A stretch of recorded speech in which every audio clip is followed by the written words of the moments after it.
thank them for the support that they've been giving us. It would not be Coffee and Conversation without donuts, right, and coffee. So we appreciate what they do for us, and we appreciate the donations of donuts. Museum exhibits. Upstairs right now, we are currently taking a look at the American Revolution 250 years on, and also, correspondingly, the 150th anniversary of the statehood of Colorado. So a lot of people kind of miss that in all of the national hubbub, but yeah, this is, of course, the 150th of our great state being created. We have an exhibit, World War II artists in our art gallery in the hallway upstairs.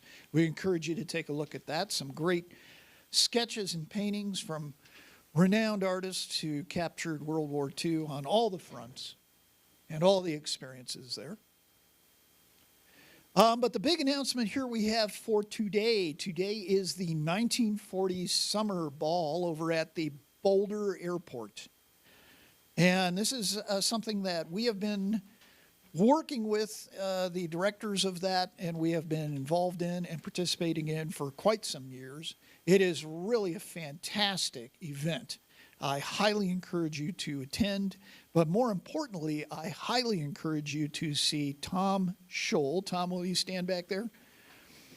Tom is our volunteer who is helping out with the ball today, and he is looking for some more volunteers, correct, Tom?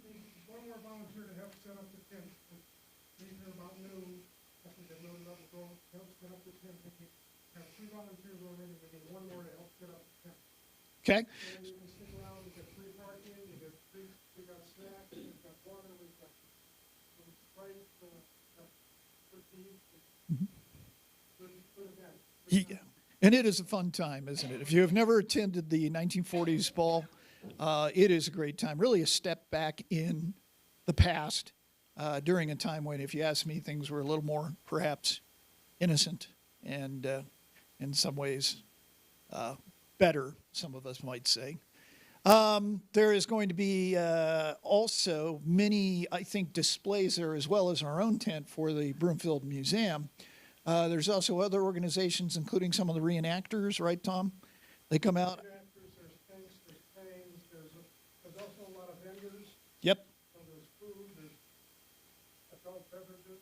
Yes, lots of food, lots of adult beverages.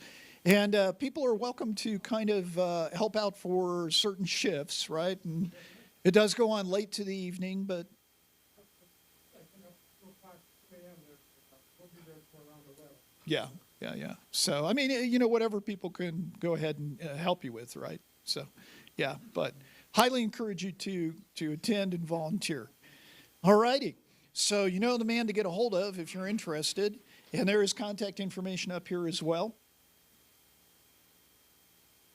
Upcoming Coffee and Conversation talks with, hopefully, coming up here this summer, the display of the Colonel Slow uniform and hat, and a redesign that we're doing of our Colorado's involvement in the Civil War in our room up there.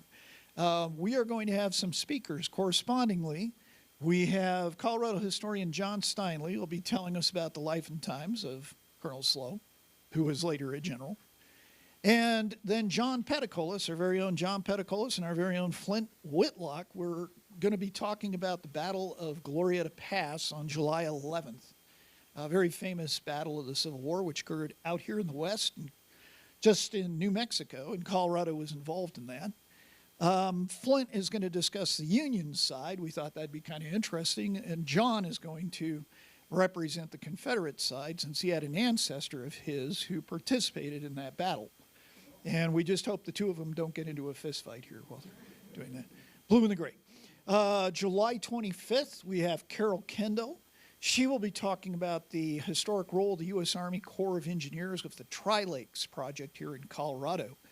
And that was redesigning the Cherry Creek Valley with the dams we have at Cherry Creek, Chatfield, and I think Bear Creek too. Yeah.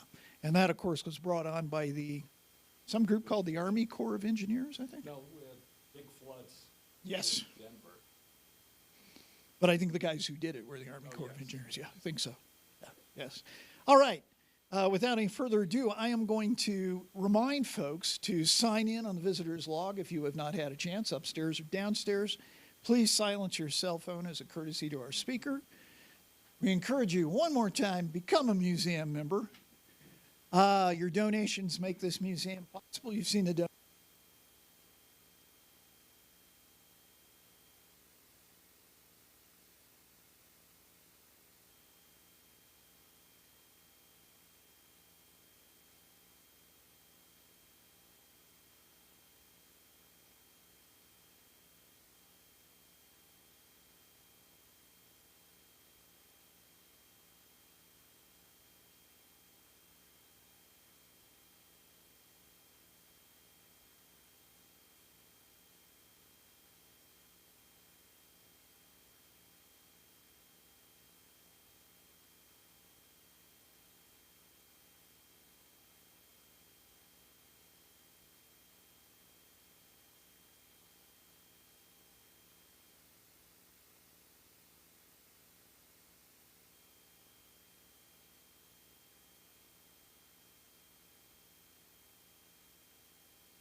I had the opportunity of visiting him several times at West Point when we had various activities going on. And again, just to watch him mature and have higher ranks within the Cadet Corps, and now, knowing him as a first lieutenant, it's really a thrill for us to see him back here.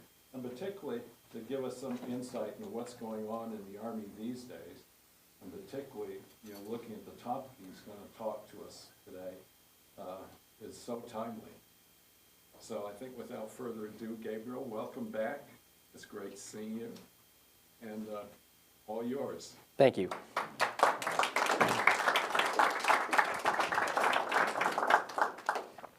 Well, thank you for the warm introduction. I really do appreciate it.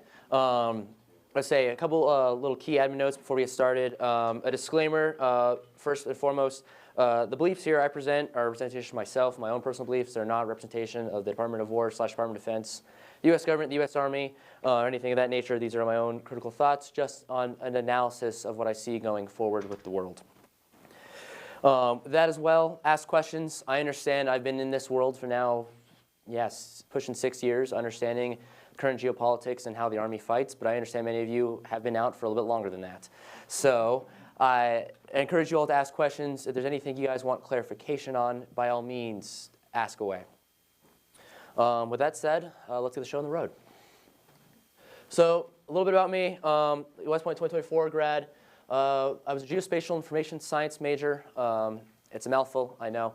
I worked primarily with maps, satellite imagery, and doing that analysis from the space, looking down towards the Earth's surface. And that's where my concentration was for my undergrad. And now I'm currently assigned to 1st Cavalry Division, Fort Hood. I am currently the Assistant Operations Officer. I'm taking over an infantry platoon next month. We all rotated back from the continent. It was Monday. I was in Europe on Monday, and I came back, and now I'm here. So, and on leave. It explains the little disheveledness of the moment. So, but moving forward, we're gonna get right into it. So, for some of you all who've been around for a while, who know the history of drones in the Army, they're not necessarily novel. We developed the Reaper as well as other platforms in the 90s. Throughout the global war on terror, we were utilizing drones to conduct reconnaissance and as well as kinetic operations. Kinetic being attaching a payload of some sort, using a rocket or missile, and utilizing that drone to deliver that system. However, we've seen a change in the last 6 years. This originally I started to see more with the change between fixed wing and helicopter-based, rotor wing-based drones. Fixed wing being like an airplane, the rotor operating similar to that of a helicopter. And we mostly start beginning to see this in 2019 into 2023 through the Nagorno-Karabakh region between Azerbaijan and Armenia. This was an ethnic conflict zone that has been a touchy subject between these two nations for decades now. But as the war broke out, an interesting development started to occur of utilizing the helicopter-based drones as delivery platforms for munitions. We primarily saw the Armenians and Azerbaijanis militaries attaching grenades or mortar rounds to the drones and then flying them to deliver those payloads on the ground. Primarily be used to take out fortified positions such as artillery nests, machine gun bunkers, or tanks for that fact. This was a lesson learned going into the Ukraine war. As Ukraine in 2022 and 2023 was presented with this insurmountable opposition, they had to use whatever they could to defend themselves in the continent of Europe. Utilizing cheap drones, they saw, after learning kind of what was going on in Azerbaijan and Armenia, as a way to disrupt Russian armor formations became pretty much the go-to method. Why use a dismounted infantry platoon when you can use a pretty cheap drone with a munition on it to take out a tank tread? And now the tank can't move anywhere, and that formation is now stuck having to conduct repair operations, thus slowing down the Russian advances. So these are some emerging technology we started to see rather recently, and it kind of gets to where we're going right now. Currently, right now, as you see in the slide here on the left, that is an FPV drone with a mortar munition attached to it. An FPV stands for first-person view. The FPV drones pilots utilize a set of goggles they throw over their head and allows them to fly the drone as if they were flying it in a cockpit like a plane. This is a pretty easy way to train your drone operators because they're looking down the direction of travel, and they can use that for how they're approaching onto their target. These are becoming the primary method utilized by the Ukrainian military to take out Russian forces. Right now, we're seeing reports are showing that more Russian soldiers are dying from drone contact than they are from traditional munitions, meaning more people are being killed from drones impacts than they are from bullets, artillery shells, or things of that nature. Here in the middle is a picture of my classmate. This is them conducting a live fire exercise last week in Fort Bragg, North Carolina. It's hard to tell, but up here is a drone they're utilizing for leaderless reconnaissance onto an objective. We're beginning to implement drones for reconnaissance purposes, similar to we used the Reaper drones in the 90s and 2000s throughout the global war on terror, but a smaller platform at the platoon level. Platoon being roughly about 40 individuals or so in the Army organization. Utilizing these platforms, we're able to fly with maintaining some distance from the objective, onto the objective to look at, get an understanding of where enemy positions are postured, mostly for intelligence purposes, for planning. As we're beginning to begin our assault onto objectives, we now have a better picture utilizing those drones versus beforehand, hey, there might be somebody over there. Now we can confirm, hey, they're this position here, and that's what now we're using to attack the objective. So it's a very much the fight of now. The fight of now is utilizing drones at the platoon level and making sure that we're using them for reconnaissance purposes. Now, we also have attack drones at the platoon level we're implementing, and those are being used to, hey, an enemy machine gun bunker is located in a position on a, yes, sir? Height and distance. It depends on the platform. Entirely depends on the platform. That drone itself, I think, has roughly a 2-kilometer range. Height, I want to say 500 feet. So they can fly pretty high up, and they've got a decent amount of range. Now, you're not going to be able to conduct deeper reconnaissance after that, and also something to note, battery life is a factor too. You might be able to only fly these drones for a couple hours before you need to come back and do a recharge. Pretty weatherproof? For the most part. High winds are going to obstruct the ability for those drones to operate, and as well as the sensor on there. Most of these drones utilize a typical camera sensor we use now. Some drones are calibrated for thermals as well as IR, infrared.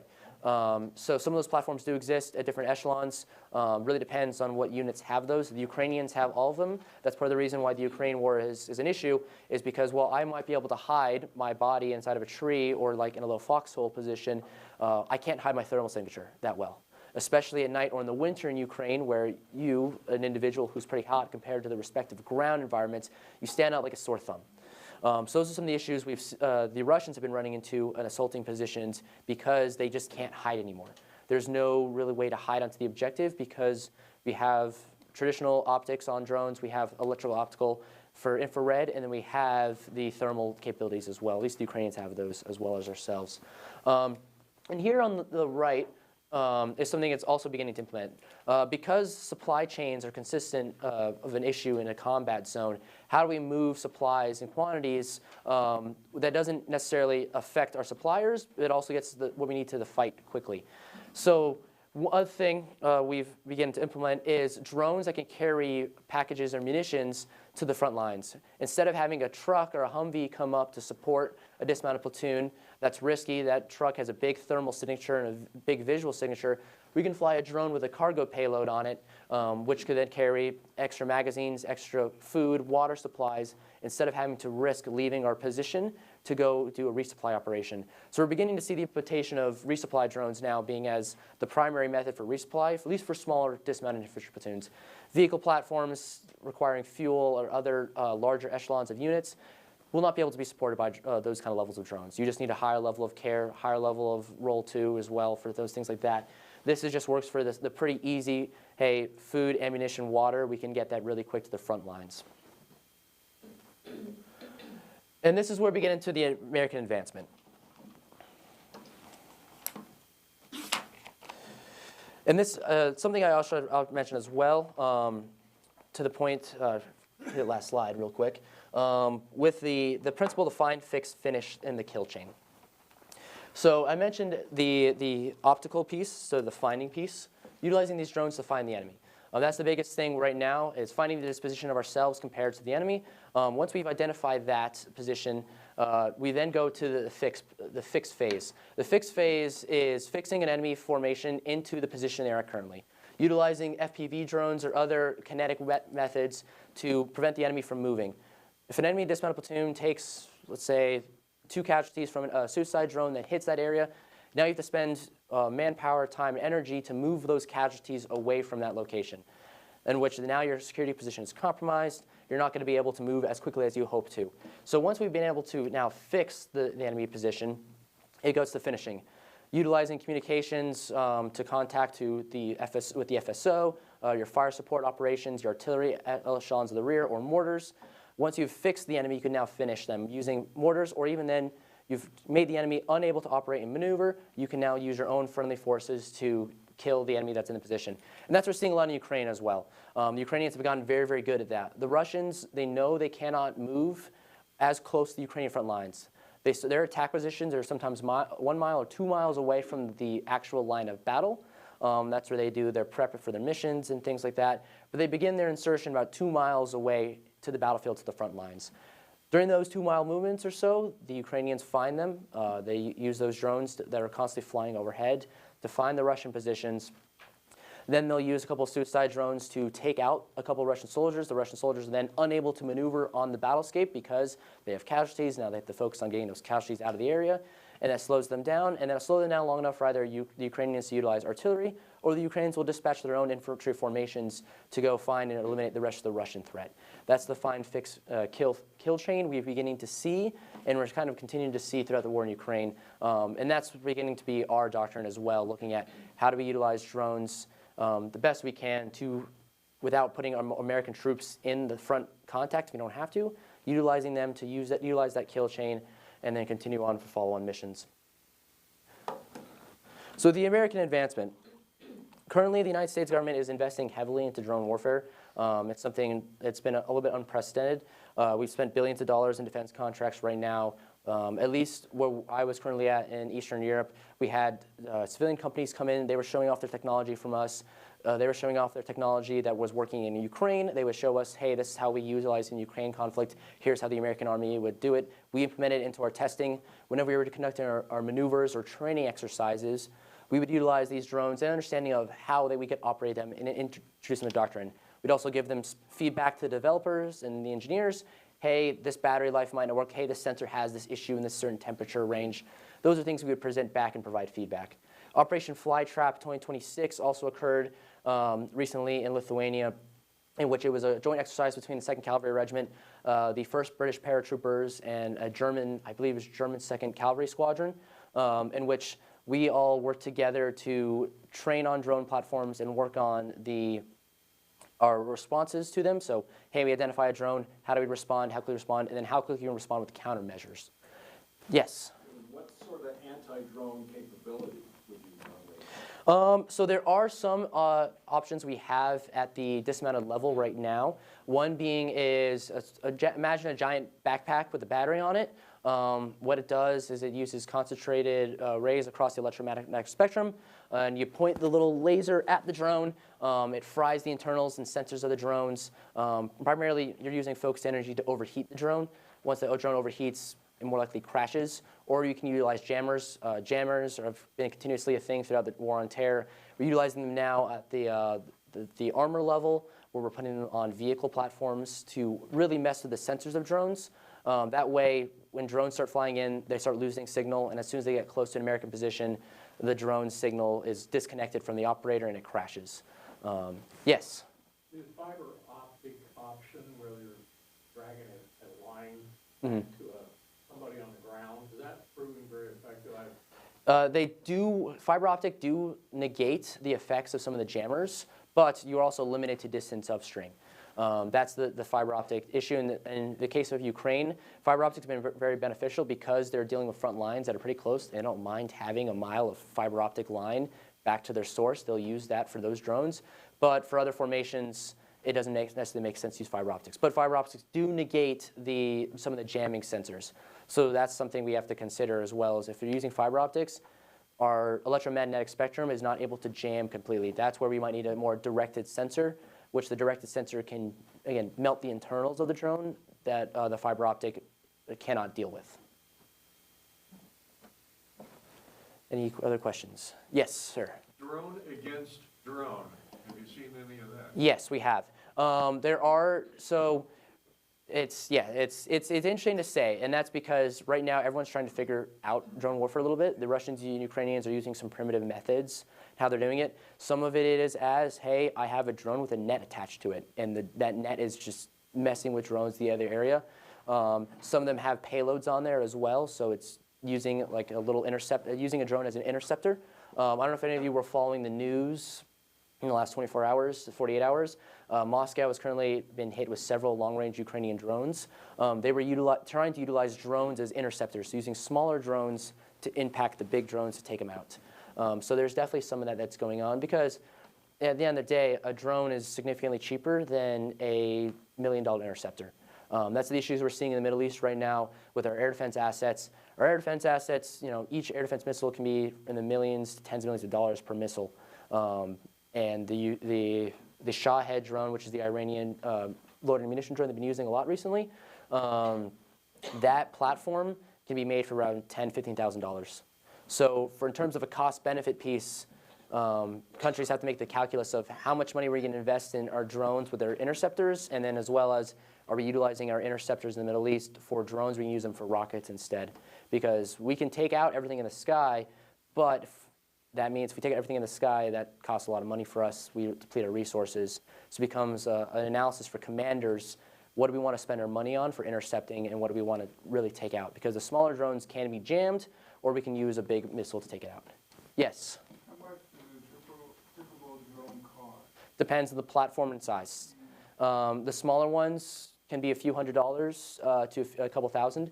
The Ukrainians are pretty good. They have developed workshops in country. So they have a series of people, engineers at their drone companies, which are organic part of their drone brigades. It's a different military echelon they have developed over there, but it's a bunch of people in a room, engineers, they're soldering together, putting the drone parts together, and they've got it down to a science where they're able to produce a lot of drones in a day, and then by the end of the day, that drone platform is being utilized by a Ukrainian soldier and then flying over into the Russian territory, to the Russian-occupied positions. So smaller drones are much cheaper. The larger ones, especially for resupply operations, those get a lot more expensive. Those in the $10,000, $20,000 range, because as you can imagine, they're carrying several hundred pounds versus a smaller drone maybe only carrying at most 20. So because of that, it's those larger platforms cost more. Not including the Reaper drone, which is the giant fixed-wing platform, America's Arsenal. Those cost several millions of dollars.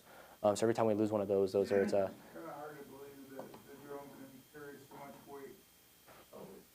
physics is it's an interesting thing, to say the least. Mechanical sciences have also progressed significantly, looking at utilizing different plastics that are lighter than others, that are more aerodynamic. The material science has certainly increased. And again, a lot of this came out of necessity, beginning in Azerbaijan, Armenia, of how do we take out our opponents, and the Ukrainians looking at what can we use to slow down the Russian advance. And it was something out of necessity, using something they thought as a children's toy, and then we're able to modify it and to now use it to great advance. Yes? Just drone is shot down and destroyed, can the enemy pick it up, or does it just become trash? Depends Can they pick on it the up and Depends recycle entirely on the it? damage. If they can salvage the sensors, they might try to salvage the sensors. Currently, we're seeing the Russians are utilizing a lot more of Chinese and Iranian materials for their drone components. So as a result, they could potentially use Ukrainian pieces. It's definitely something they could do. But how it's destroyed, it all entirely depends. If it's shot down through a rifle bullet round, you might be able to salvage much of the drone. If it's shot down from something larger, then probably not going to be salvageable. Yes? Well, one interesting application of AI I heard the Ukrainians are doing is cutting off the supply line to Crimea. Correct. They have used their scout drones to develop an electronic signature for trucks going on. And then they put out a whole swarm of smaller drones with AI who then can use that same signature type. They can hover around and just kind of wait. And once they detect the same electronic signature for a truck or whatever they identify, they can attack. But you don't have to have someone continually looking at a small screen. And that's quite an advance. Correct, yes. Right now, utilizing computer algorithms, it's becoming pretty clear that you can now cover a lot more space with less operators. That's the biggest thing for now, the Ukrainians, because they've lost so many manpower and so many personnel throughout the war. It's finding ways to utilize drones that's not inhibiting the manpower restraints they're currently having at this time. And this kind of goes into the future of drones, where I see it. The top left slab here, this is a CASEVAC drone. I was mentioning the point of CASEVAC and casualty evacuation on the battlefield. It's one of the most dangerous operations we conduct because we're the most unstable and unsecure at that time. The Ukrainians have developed, and other civilian companies have developed CASEVAC platforms. It's a giant automated dune buggy, the best way to describe it. You load your personnel onto there. You have all the necessary vitals. You might have a medic riding along with them as well. But it's automated and will roll back to the higher level of care, whether it's the company medics, the battalion aid station, or even a higher level of care you have from your role to your brigade level. So it's a vehicle. It is a vehicle. We're seeing automations on the ground.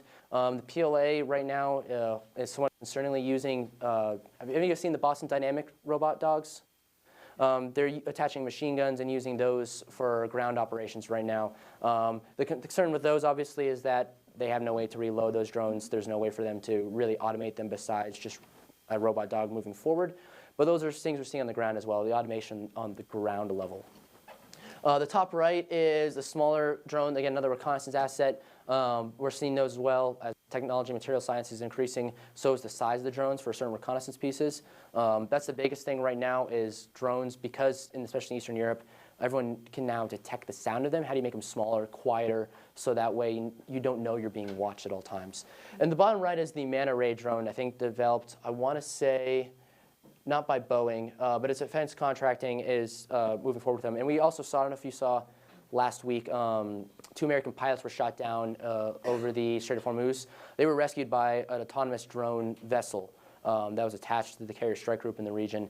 The drone vessels were completely automated. The pilots swam to the vessel. The vessel picked them up and returned them back to the group.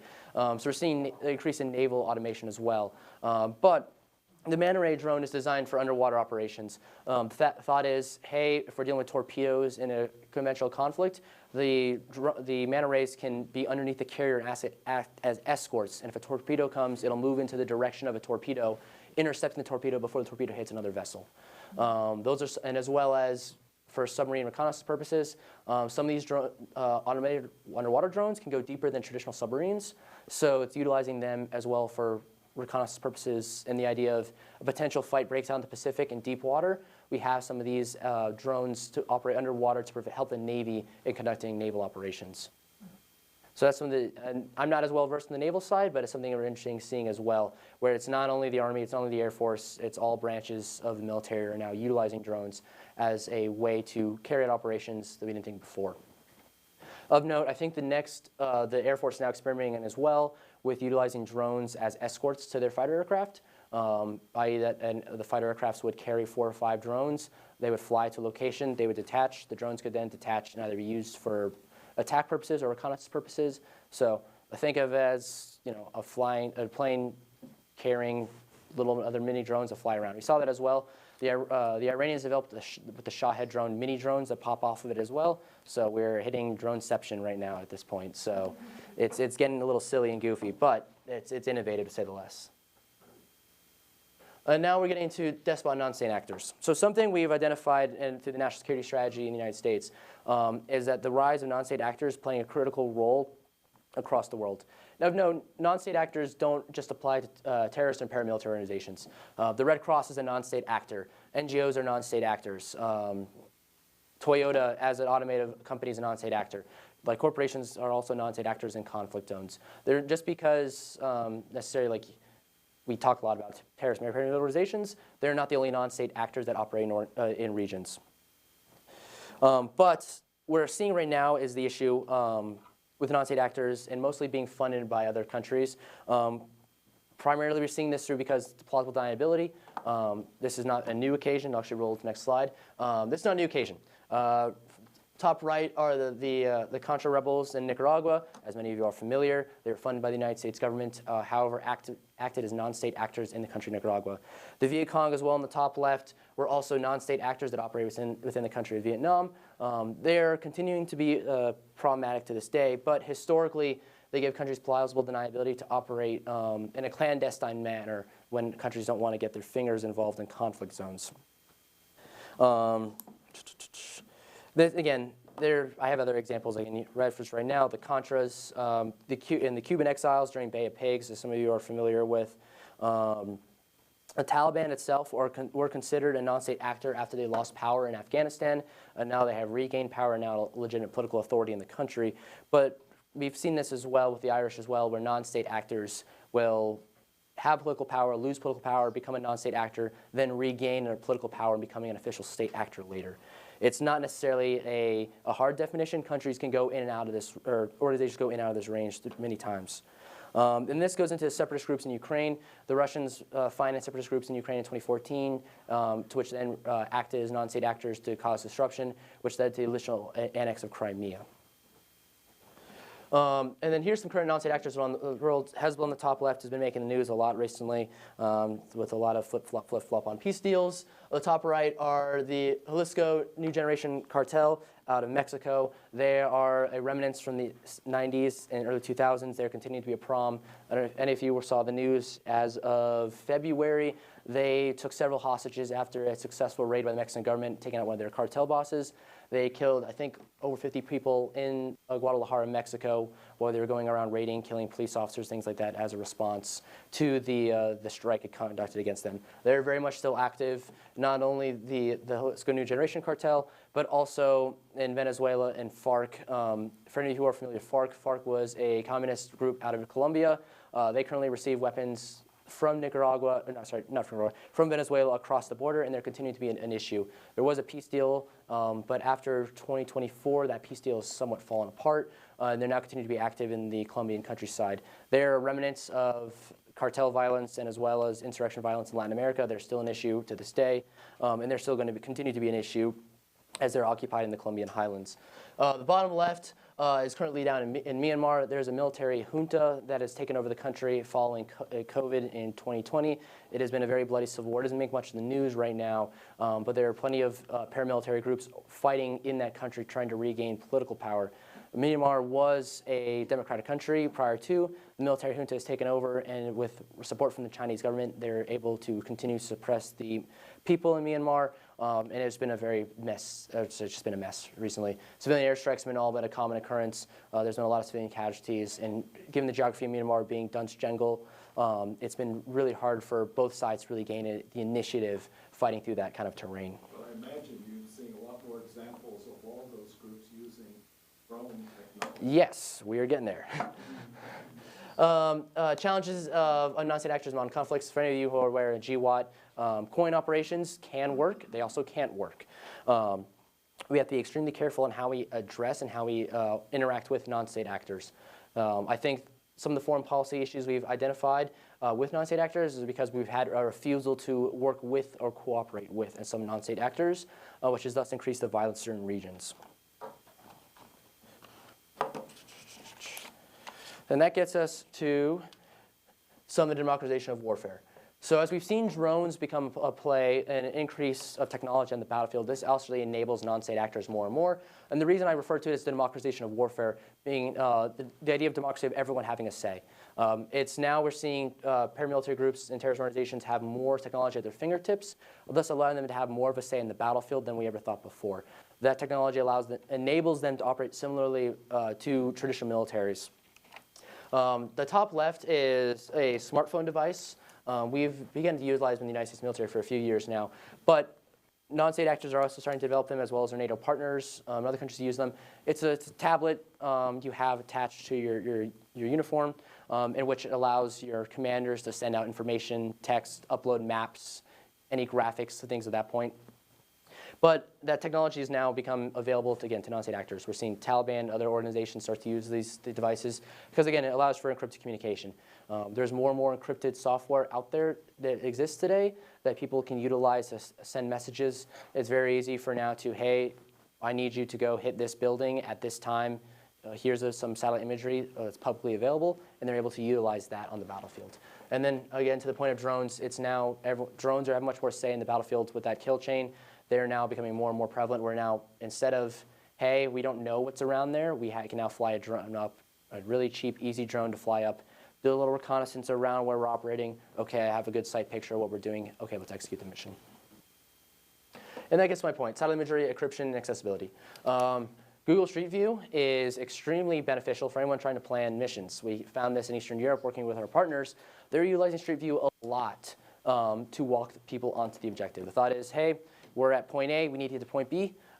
Instead of having to put our drivers out there early, let's just put them on Street View and then mentally walk them through, okay, at this stoplight, at this right with this building, you take a right. Here you take a left. Exactly, we all do it now, but that's the future now going forward. It's no longer, hey, we might have an idea of how we're doing it. No, you can very visually walk people through Street View. And not only that, not just streets in general, but open fields, prairies, locations on the ground. Anywhere there's been imagery collected, a lot of companies have produced like 3D models and renderings, which they are now able to be accessed for you to understand a better sight picture of what's on the ground. For any of you guys who, at least for the younger crowd who played Pokemon Go, Niantic, it's a data company. They sold some of the software back to the DoD because they collected millions upon millions of images of urban areas and developed 3D urban models around cities, things like that, that are now able to be utilized and developed for civilian purposes, yes, but also for military purposes of we understand what a dense urban space looks like with a pretty good fidelity of accuracy from that game. And the bottom left, satellite imagery. Satellite imagery right now is more accessible than ever. It's no longer the 80s and early 2000s where it used to be the government had a monopoly on space. There's more civilian space satellites right now in space than there are government satellites. More civilian companies are in space conducting own day-to-day things. And that's just part of the progression, right? It used to be, hey, companies were trying to build and do planning and urban planning locations. Trying to get satellite imagery was expensive back then. Now a civilian company can do an easy pass over the location. The civilian companies purchase the imagery, and they're able to plan on it now. If they want to build, like, if Costco wants to build a new location, giant fields, now they can use satellite imagery to plan very high degree of accuracy how they want to plan and build out that center. And not only for construction purposes now, but we're seeing everyone have access to buildings and satellite imagery like so. It's very easy now for countries and organizations to get civilian satellite imagery and plan, I'm conducting an ambush to destroy an enemy convoy moving along this route here. Okay, we're going to have personnel in this building here, this personnel building here, and then we'll have a machine gun nest here as well. That satellite imagery is now accessible to everybody, and so they can plan off of it for conducting operations. And then here is a Starlink satellite. I'm sure many of you are familiar of Starlink, of easy accessible internet almost everywhere around the world, including remote environments. More and more organizations are utilizing Starlink and other platforms to get up to pretty accurate and pretty fast internet access around the world. We were utilizing them as well in Europe. For any of our operations we conducted a few training exercises with our NATO partners on which we needed access to reliable internet. Sometimes the Army internet systems went down. One of us would just throw up a Starlink, camouflage a Starlink. Lo and behold, we have internet access. We're able to conduct our operations at the command center like that, and we're able to communicate with our partner forces. So it's one of those things now that everyone now has access to satellite imagery, and more so, yes? Well, sorry to interrupt you, Gabriel, but I was just curious about that since satellite is so accessible to anybody nowadays. Yes. the non-state actors, especially those that pose a threat to the Western powers, how can we mitigate that, or how can we encrypt our own satellites, even those that are privately owned? How can we put pressure on those companies and everything to cut that access to, bad actors that we don't really want accessing the satellite? I think it's a more of the cat's out of the bag in that situation. I don't know if there's going to be a way necessarily to put enough threshold on companies to take it and remove access, because those digital repositories exist everywhere. It's maybe like if you don't get Google satellite imagery, for example, there's other digital repositories you can get somewhere else from other companies. There's just so many companies now that exist. If a country that's more favorable to the east wants to use an eastern platform, China has their own satellite imagery companies that are out there collecting. So in terms of trying to limit that access, I think that day is over now. I think now. One example is Starlink, which is controlled by Elon Musk. We forced them, put pressure on them to cut off Russian access. So, but the Ukrainians still do for targeting. Yes, Ukraine's. Like Gabriel was saying, that like China has their own satellites, and they have private industries in China too. that Yes. provide the satellites, and those could be available to Iran, they could be available to North Korea. Yeah. Correct. Yeah, so yeah, Starlink, while was shut down to the Russians, doesn't mean they haven't found workarounds. The Russians for sure have found workarounds, utilizing other satellites to be able to work the communications through, to be able to operate in Eastern Europe. Welcome to the new world. Indeed. And this gets to the LRU. The LRU is the Lithuanian Riflemen's Union. It was a partner force we were utilizing within Lithuania. They're influential because they're, while a federally funded militia, they operate at local levels. In a sense, the federal government gives them money for ammunition and certain equipment here and there, but they completely train on their own independence, on their own accord. And this is something we worked with. And so while they kind of are in the questionable NSA line because of being a non-state actor while having some federal funding, they operate independently in the way that if anything happens in Lithuania, in the country, they're able to operate under their own accord, with their own command structure if need be. They work with the military if needed, but they're also able to conduct their own dismounted raids at level. So under more of their states, their local provinces, communities, there is a command structure, but they also have a little bit level of autonomy. For any natural disasters, they work with the local communities. Yes, like a National Guard, but with a little bit more flexibility and freedom to operate. We see here on the left, say there was me teaching them TRPs. We were taught them how to conduct essentially the Ranger handbook, Ranger-style operations of dismounted raids, ambushes, and things of that nature. They started to become pretty proficient at it. Here on the right is them briefing through Street View how they're able to operate and plan. They planned routes for training exercises throughout their country of how they're going to get from point A to point B to conduct an operation. Their whole training, yes, ma'am? I'm sorry, why Lithuania? It's part of the Baltics. It's part of our NATO obligation. They are right by, I don't have a map this time, they're right by Belarus. Belarus is extremely favorable to Russia. Belarus actually participated in the invasion of Ukraine in the beginning of the war. They're part of NATO. Correct. Lithuania, Yes. Estonia. Yes, all those Baltic countries are part of NATO, but more so it gets to what's called the Suwalki Gap. Kaliningrad is a Russian outcrop. It is it's independent to Russia geographically, but it's part of Russia itself.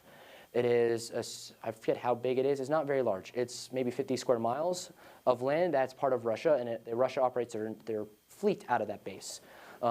Since the Cold War and since the fall of the Soviet Union, the concern has always been, will Russia try to create a land bridge between Kaliningrad and Russia proper? And so I get to the Suwalki Gap. Suwalki Gap is a gap of terrain which NATO has identified the Russians are more likely to use the knot that goes through Estonia, Latvia, and Lithuania that would allow them to connect that territory. And so that's why the Lithuanians are extremely cautious, because they see it as Russia has been very adamant on reuniting territory they believe is, quote, theirs. And so they've been training more and more, especially as the war in Ukraine has begun, to prevent that from happening. The LRU knows it's not going to be able to fight against frontline Russian troops. Their main mission set is targeting supply nodes, C2 nodes. C2 stands for command and control. They're there to try to ambush and then blend back in the civilian population after they've conducted their ambushes. That was their main mission set and their main training. And that's what we were helping them train with. This is them and their training exercise looking at, okay, the Russians have, yes, sorry, Sahand?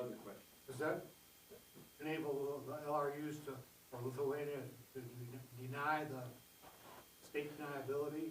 A little A little bit, yes. The LRU originally started in 1918. For anyone who's well in history, Russia's tried to invade Lithuania several times. During the Russian Revolution, they invaded. They were actually pushed back. But then during World War II, they invaded again and took over Lithuania and held it till the end of the Cold War. So the LRU has always been an independent organization, but they've now been kind of folded into the country, into the government in some ways. But there is some plausible deniability with some things like that. The LRU are, at the end of the day, normal people, normal citizens. They can operate however they want to operate. They pay dues, membership dues, and they train on the weekends. But at the end of the day, most of them are average citizens in their 9-to-5 jobs. But there is that plausible deniability piece because it gives the Lithuanian government some, extra say for what happens and whatnot. But the biggest thing is the LRU is not alone to Lithuania. There are other Lithuanian Rifleman Union. There's other rifleman unions starting to pop up all around Europe right now because of the Ukraine war. More and more countries are identifying, and the civilians are identifying a need to be able to develop those capabilities in the case of the Russians come knocking at their door. Yes, sir. Are these becoming more and more like a mercenary type operation, or are they sticking to some kind of relationship with a particular country like the LRU? They're more sticking to their own countries. At least especially the LRU, their whole idea is just Lithuanian independence. A lot of them lost family members during the purges of the Soviet Union. A lot of them had, there was sexual violence against their populations. There was other violence. Many people were sent to the gulags during the Soviet occupation of Lithuania, Estonia, and Latvia. So these countries and their people are not that far removed from that Soviet occupation. So they very much want to retain their own national identities.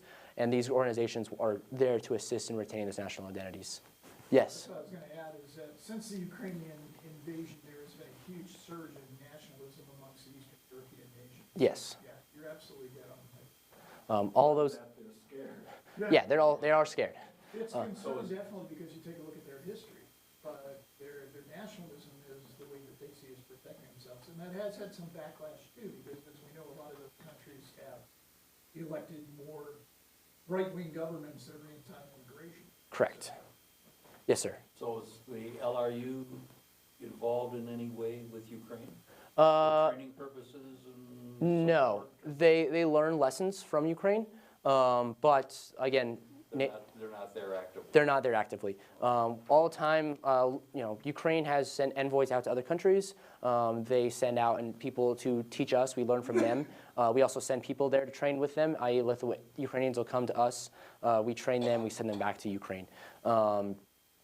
Overall, though, there's still that much of a separation between how they operate. Does Estonia and Latvia have a similar type organization? Similar, not as large, but they're growing. And that's what we're seeing again, like the rise of these organizations that are really there, again, to act as a militia or small-scale National Guard to operate in these countries. Because, as you know, the Baltic countries are not large. Their militaries are not that large either. Lithuania, I think, has roughly like a brigade plus to a division size army in total. It's not that much ground forces compared to what's around Russia. Yes? What's the demographic of people in the LRU? Is it older people? It's a mix. More older, yes, but there's more younger people joining, and that's because of the war in Ukraine. The LRU was much historically an older generation, but because the war in Ukraine is happening, more younger people are starting to join. And that's what we saw interacting with them. But to your point, it was definitely a lot of older folks who were there first because they had brothers, sisters, moms, other family members who were suffering from the Soviet atrocities. So the older generation was much more willing to fight and join, and then now because of the war in Ukraine, the younger generation is starting to populate the ranks. Yes. Questions? But yes, let's say Street View, they're utilizing satellite imagery, using drones for their planning purposes, and then if they're doing it, other countries are doing it. It's becoming the name of the game now. So the culmination. This is some of the findings I've had. Drones are not going away. More reliance on them and increased countermeasures is going to come along. I think it's what's going to be the progression forward. As we saw, the culmination of warfare changed after World War I, the introduction of tanks. Tanks have not gone away. They have changed in size and how they operate. Same with the airplane in World War I into World War II. Air power has changed drastically in conflicts. It's something we're going to just have to account for in our planning processes going forward. 2, increased operations against non-state actors' cells need to be taken to prevent non-state actors from taking control and footprints in certain countries. I know that's hard right now in some areas like the Middle East, but for other countries that might be getting on the questionable zone due to instability in those countries, targeting non-state actors, primarily targeting their funding, where they're getting their money is the best way to nip that in the butt and prevent those non-state actors from taking overwhelming control. And the non-state actors are going to use whatever advantage they can get to close the gap against conventional forces. I think it's a pretty logical analysis. Everyone does what they can when they're at a disadvantage to play to their strengths against who they're fighting. So non-state actors are going to continue utilizing whatever they can.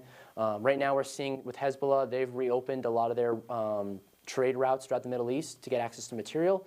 The Israelis are actually surprisingly not sure if it's a lack of doctrine or lack of understanding on their part. They're really suffering from drone warfare right now. The Israelis have not developed much drone countermeasures, and Hezbollah and other terrorist organizations, due to the instability and the increased violence that's occurring in the last 48 hours, have been using drones against the Israelis more and more, and the Israelis have not been able to really stop them or have much countermeasures against them.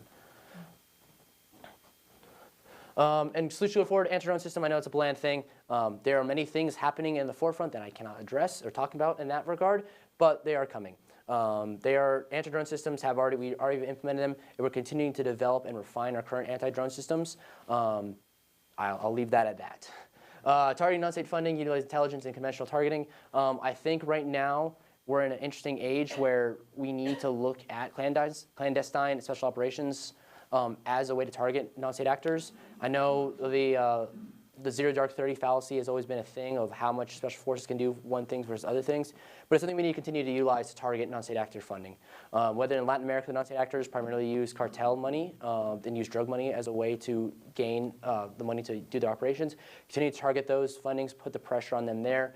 In terms of the Middle East, looking at what countries or what organizations are giving money to who, where are they raising that revenue and targeting that. And then especially for Russia and Eastern Europe, looking at where materials and supplies coming from, looking at those supply chains. If for some reason the Russians keep getting drone parts from Iran and China, maybe it's a conversation of why are you getting drone parts from Iran and China.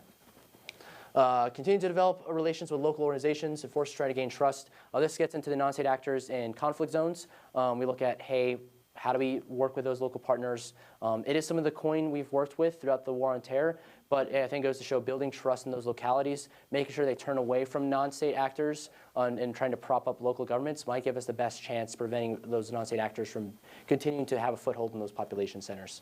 And then continue to refine our own technological abilities and integrate more efficiently. I say that, again, we're in a crux point right now. Many people have described this year as the new 1939 before like the next conflict, the next world war. I'm not sure if that will necessarily be the case, but we need to learn lessons from around the world right now and integrate those into our doctrine, continue to test, refine, so that way we're not caught back-footed when the next conflict does arise, and preferably doesn't. But if it does arise, we can't be caught flat-footed. So that's where we're right now as an Army looking forward of integrating, refining, and moving forward in the future. That's all I have, ladies and gentlemen, at this time. I'm here for any questions. I appreciate your time. Yes, ma'am. So is the attack on UFC 250 Mm-hmm. a non-state actor, and how do you relate what you're saying, like drones, despots, and democratization on this particular situation from what you know? So I don't know much about what happened at the America 250 event, unfortunately, so I don't have a say. I've been kind of out of the loop of domestic politics for a little bit. I apologize.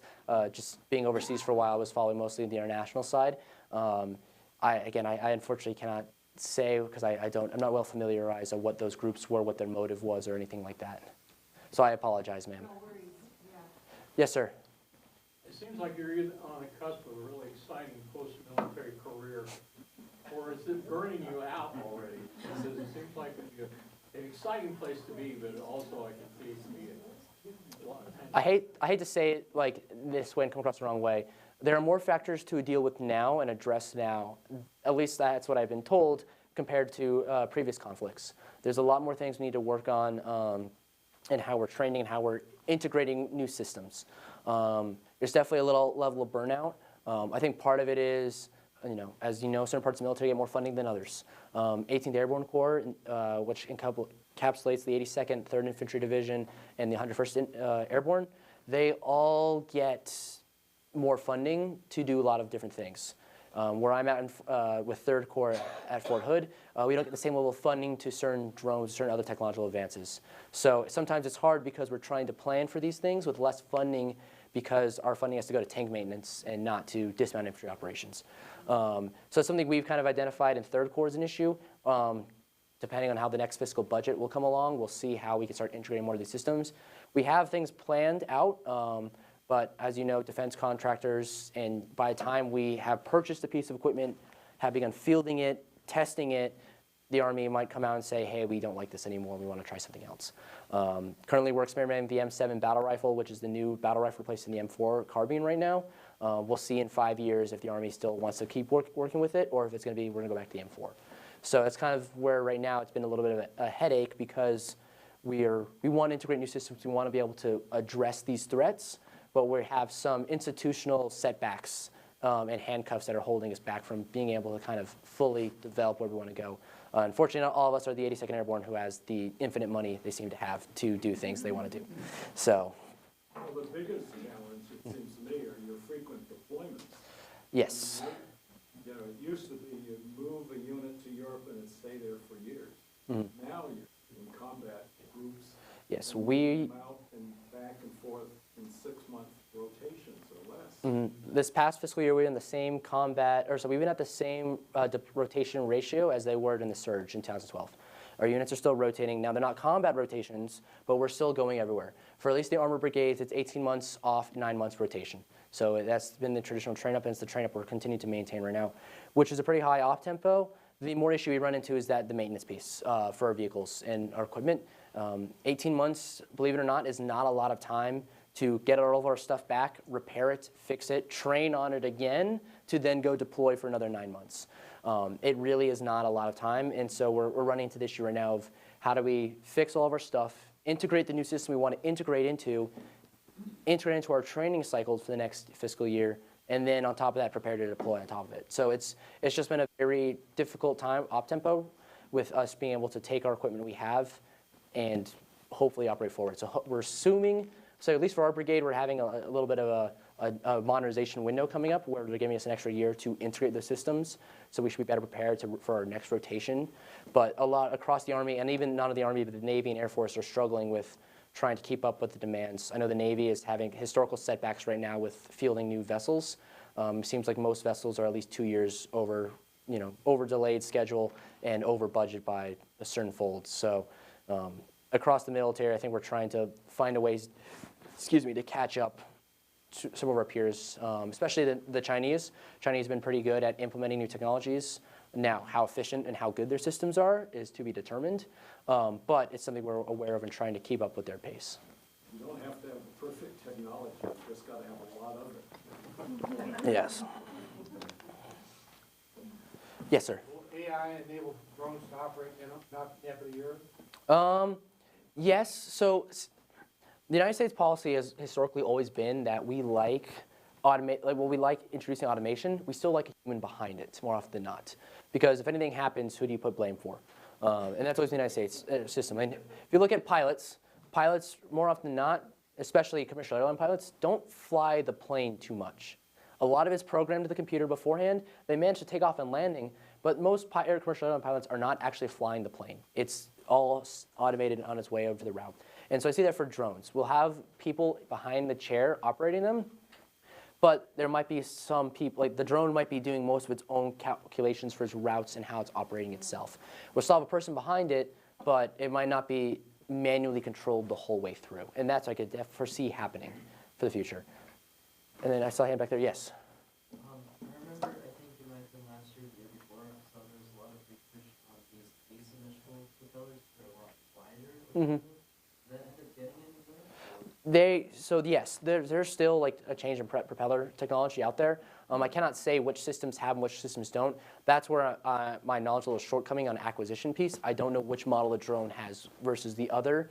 For some of these smaller quadcopters, because a lot of the companies produce very similar models, which ones have those dampened propellers versus not. But it is something that's going forward. In Ukraine, there are hundreds of different drone companies now that exist, and that's where we're learning lessons from. Our own U.S.-backed engineers are going over there, talking to them. We're learning lessons from there to try to implement those into our own systems. And that's part of the technological revolution we're going through right now. Everyone's testing out different things, trying different things. Some things are working for different companies, some things are working for other companies. Everyone's trying to figure out what's the best product I can make, and then they refine, refine, refine. So it is definitely going somewhere. I just cannot say if across the Army everyone has utilized those dampened propellers. Yes, sir. From the standpoint of the men and women that you're commanding, you know, the 18, 19-year-olds right now are much more sophisticated with technology. Yes. Is that making your job easier from the standpoint of training and getting them ready in the field to actually be prepared? I would say it definitely is an advantage. They definitely know more than not, and that helps. That's definitely a benefit. The issue we're having more often than not is just, it's more finding people who are like more motivated to join the Army. That's the biggest thing than anything else. On the infantry side, that's, you know, obviously infantry has a different mission set than other parts of the Army. And so as a result, like the infantrymen who have been around have been pretty knowledgeable and have been able to integrate the technologies more and more. It's more so like typical Army things, you know, make sure they're staying strong, keeping them healthy, keeping them from preventing injuries, things of that nature. That's more than to tackle anything else. They're knowledgeable, they're smart, and they're competent. They want to do their jobs. It's just keeping them fit and healthy enough and making sure they can do the right soldiering things and training the soldiering things first. Yes, sir. You touched on it a little bit earlier with the Mexican cartels. Yes. Is there something that we can do or are doing because of the drug situation? They're killing millions of people with their fentanyl and all this and that.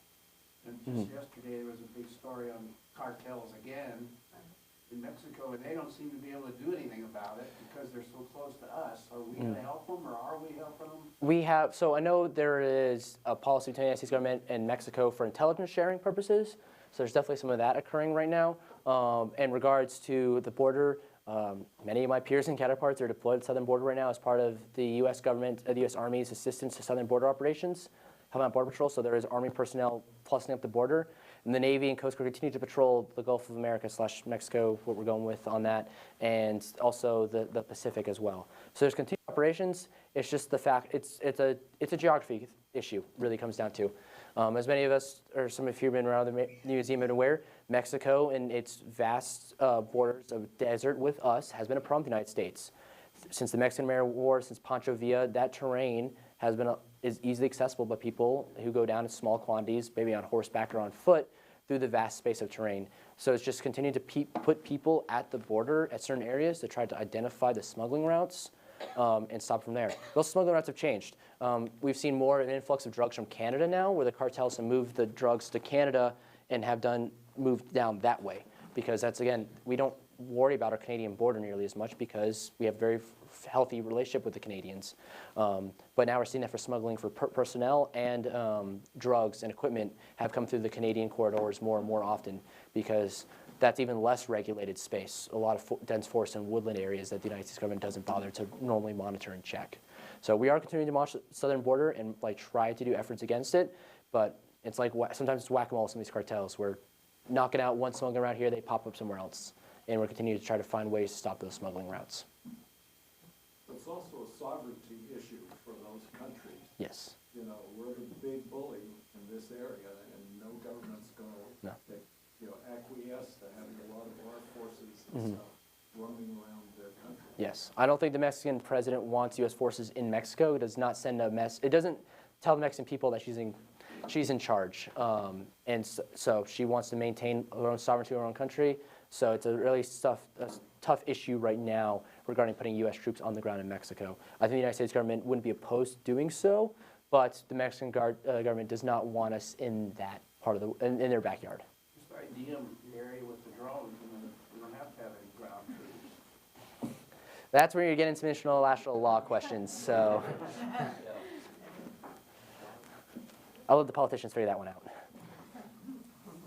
Yes, ma'am. So are you saying that we can't use drones at the border? Oh, we can. We have them for reconnaissance purposes. In terms of kinetic operations, not so much. It's for any of you all who understand the chain of command necessary requirement to get a strike package approved. You have to go through multiple echelons, especially if you're flying a drone and using it to strike on American soil. That's a big issue if you're using kinetic munitions on American soil against cartels. So are you saying that we can see them, but we can't do anything about it? In some regions, yes. It's just part of the like, again, we will see personnel on the Mexican side of the border. We don't know what they're doing, but we just can't conduct a connect strike against them. We cannot confirm or deny what the actual actions they're doing, so we have to just monitor, see what they're doing. If they cross into U.S. soil, we can act, but if they don't cross into U.S. soil, there's really not much we can do. So we can maneuver our forces to where we think they might come in? Yes, Okay, but we have to wait for them to act first. yes. Most of those drugs just come straight through the major corridors into our country via trucks and everything else. That also is a frequent route. So, Also, is there a difference in, is this working? Yes? Okay. There's a difference also in maritime law, because we are able to implement that, as we have seen with Yes. drug smuggling boats that are coming over, even if they aren't in our waters. yes. Maritime is different than the ground. That's, Right. yeah. I want to thank you guys for coming to this kind of special. As we know, we usually do 2 talks every month, but this was a 3rd one.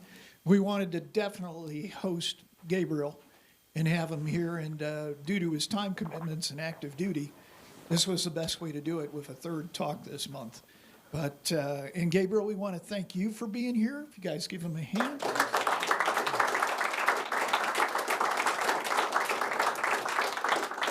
I think he's provided a real wonderful peek into the future and the present, actually, because of the way things are moving.